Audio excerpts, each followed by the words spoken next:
Well, now I'm joined by money expert Brendan Burgess for our weekly Money Stories slot. Every week over the summer we'll be discussing some people's stories about their debts, their loans and their relationships with their banks. And Brendan, what are we looking at today? Today we're looking at the issue of personal debt as distinct from mortgage debt. So we're looking at one particular woman, Michelle, who had a good job, a good salary. She borrowed money from the credit union. She borrowed money on her credit card. She got a car loan and then she lost her job and she's on social welfare. She didn't get her job back and she is struggling with those debts and how she deals with those debts. All right, and first of all, we'll hear how she was able to cope up to the moment when she lost her job. Life was very good. I could enjoy holidays with the family. If the kids wanted something, I could get it for them.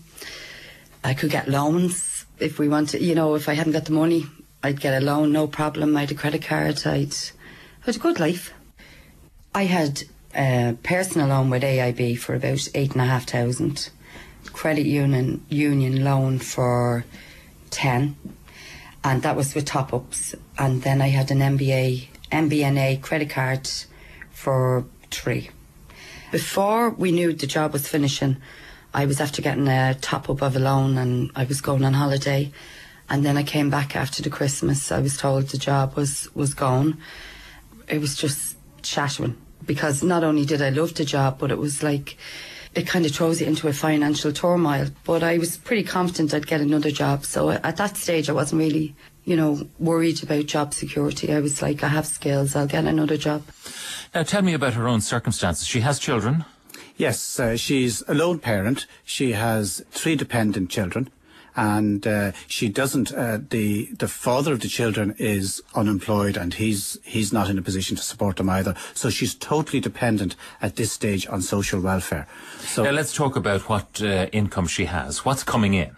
What's coming in at the moment is she has a lone parent's allowance, which for a lone parent with 3 children works out at about €285 a week.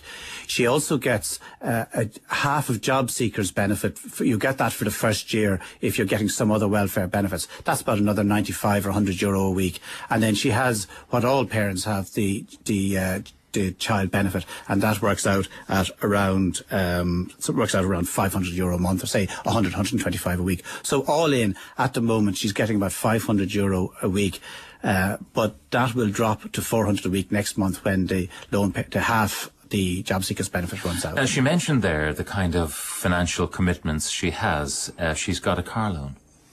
Yes, she's got a car loan with AIB, and she has what I'd call a general loan with the credit union. This is where people go in and they're going on a holiday, they take out some more money, and then they pay that down, and then something else comes up and they borrow money. So when you're earning a decent salary, as she was, it's okay.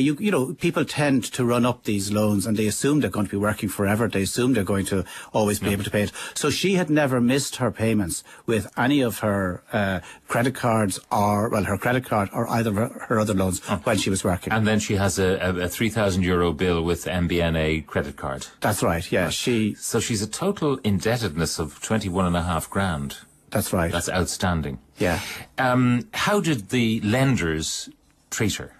Well, what she did, first of all, she tried to deal with them herself, and she went in and she spoke to them, and she got on fairly well with the credit union. I mean, the credit union tends to be flexible. They understand the situation. If they know the person and they know the person is an honest person doing their best, they look after them. AIB she got on fairly well with as well. She had a different story with MBNA. What happened with MBNA? Well, MBNA, as she'd say herself, hounded her. They went after her. They phoned her all the time, and they just really hassled her. That was a nightmare. I'd say out of all the people I owe money to, they were the worst. The worst for badgering. It's not a good experience. I mean, your head's in a whirl. You don't know how you're going to be able to pay these bills, and they're threatening you, with court. And at that stage, I would have been very bad, not sleeping. Tell me how a typical telephone call from them would go. Well, you'd probably get somebody who wouldn't be, very good English speaking. So if you've, like me, I've a busy household, if you've trying to take a call and there's somebody that you've explained your situation to the day before and the day before and the day before on the phone, you're just, I think I may have roared down the phone a couple of times to them, you know. So the call would be like, when are you going to be making a payment? And you're trying to explain, look, I've lost my job, I'm not able to make a payment, and then I just red button them.